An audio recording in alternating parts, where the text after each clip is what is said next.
मजलूम फलस्तीनियों पर दहशतगर्द इसराइल के हमले जारी। गजा पर इसराइली बमबारी से शहीद होने वालों की तादाद 212 हो गई। शोहदा में 61 मासूम बच्चे और 36 खवातीन भी शामिल हैं। इसराइली हमलों में 1400 से जायद फलस्तीनी जख्मी हुए। गजा पर ताज़ा हमले के दौरान इसराइली जंगी तैयारों ने रिहायशी इमारत को निशाना बनाया। इमारत मलबे का ढेर बन गई।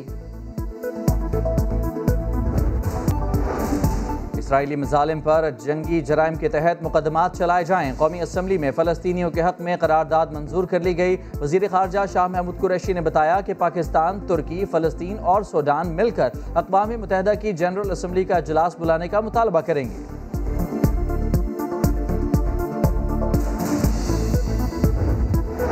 फ़लस्तीन पर इसराइली जारहियत के खिलाफ आलमी बरादरी को बेदार करने का मिशन। वज़ीर आज़म इमरान खान की हुसूसी हिदायत पर वज़ीर ख़ारजा शाह महमूद कुरैशी तुर्की पहुँच गए। तुर्क वज़ीर ख़ारजा के साथ न्यूयॉर्क रवाना होंगे। सूडान और फ़लस्तीन के वज़ीर ख़ारजा भी हमरा होंगे।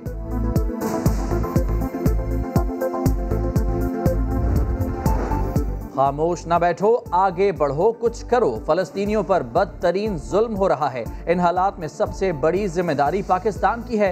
अपोजिशन लीडर शहबाज शरीफ का कौमी असम्बली में खिताब। कहा, नेतन्याहू और मोदी वही कुछ कर रहे हैं जो हिटलर ने किया था। इस्लामी दुनिया को मुखातिब करके कहा, आपने कुछ ना किया तो माफ़ी नहीं मिलेगी।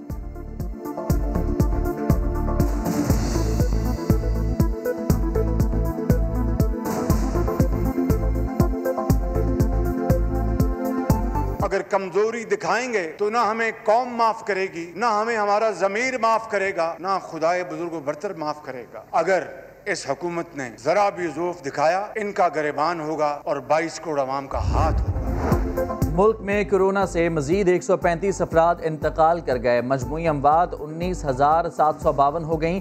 2,566 नए केसेस सामने आए। मुस्बत केसेस की शरह 8.6% रही। सिंध में कोरोना SOPs के तहत सरकारी दफातर और कारोबार के लिए नई हिदायत जारी। सरकारी दफातर के औकात-ए-कार मामूल के मुताबिक कर दिए गए। कारोबार रात 8 बजे तक होगा। हफ्ता और इतवार को बंद रहेगा। पब्लिक ट्रांसपोर्ट को 50% मुसाफिरों के साथ चलाने की इजाज़त होगी। सिंध की तमाम यूनिवर्सिटियों में 23 मई तक तालीमी सरगर्मियाँ मुअत्तल रहेंगी। NCOC का इजलास आज होगा। कराची के एक्सपोर्ट प्रोसेसिंग जोन में लगी आग पर 13 घंटे बाद भी मुकम्मल काबू ना पाया जा सका। एक बार कंट्रोल के बाद तेज हवा और भूसे के ढेर के बायस आग दोबारा भड़क उठी। 8 फायर टेंडर्स की मदद से आग पर काबू पाने की कोशिशें। कि मौत है पाकिस्तान में, अडयाला जेल में आपको फांसी दी जाएगी और आप पार्क लेन में लंदन में रहें।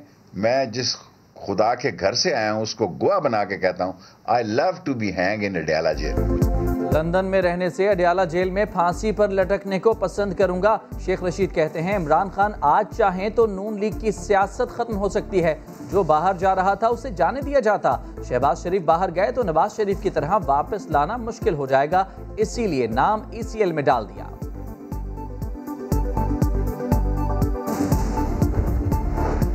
वज़ीर आज़म ने एक बार फिर कौमी दौलत लूटने वालों के गिर्द घेरा तंग करने का ऐलान कर दिया। इमरान खान ने कहा, शहबाज शरीफ के खिलाफ अरबों रुपए करप्शन के केसेस हैं। रिंग रोड केस में मुलविस किसी को नहीं छोड़ा जाएगा, ना किसी को NRO मिलेगा।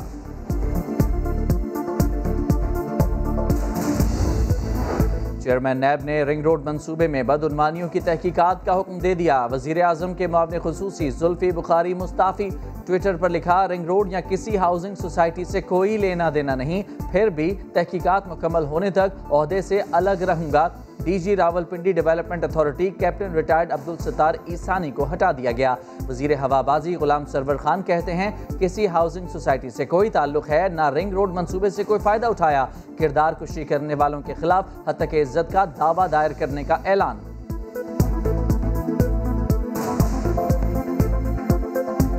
स्टार्टिंग पॉइंट से एंड पॉइंट तक मेरी या मेरे भाई, मेरे बेटे, मेरे भतीजे, मेरे खानदान, मेरे कौम की किसी एक फर्द की 1 इंच एक मरला साबित हो जाए, तायात सियासत पूरा खानदान छोड़ देगा। और शर्म आनी चाहिए उन लोगों को जो ब्लेम गेम करते हैं। पंजाब असम्बली का इजलास आज होगा। लोगों को 3 साल बाद चौधरी निसार के हल्फ का इंतजार। हमजा शहबाज की सदारत में पार्टी इजलास में हुकूमत को टफ टाइम देने का फैसला। रिंग रोड रावलपिंडी प्रोजेक्ट में होने वाले 25 अरब के फ्रॉड को बेनकाब करने का ऐलान। शहबाज शरीफ को बाहर भेजने के मामले पर हुकूमत और नून लीग के दरमियान खींचातानी। वजारत दाखिला ने नाम ECL में डाल दिया। नून लीग ने लाहौर हाई कोर्ट में तौहीन अदालत की दरखास्त दायर कर दी। बैरून मुल्क रवानगी के हुक्म पर अमल की दरखास्त की समाअत आज होगी। हुकूमत भी लाहौर हाई कोर्ट के फैसले के खिलाफ सुप्रीम कोर्ट जा पहुंची।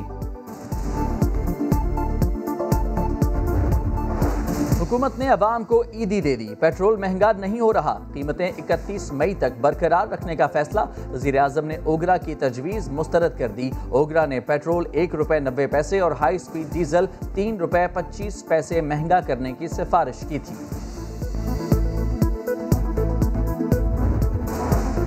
कराची वालों तैयार रहो, गर्मी आज भी उरूज पर रहेगी। महकमा मौसमियात ने बता दिया, शहर कायद में पीर को दिन भर गर्म हवाएं चलती रहीं। पारा 43 डिग्री को छू गया था। समंदरी तूफान ताउते की वजह से शहर में गर्मी बढ़ी।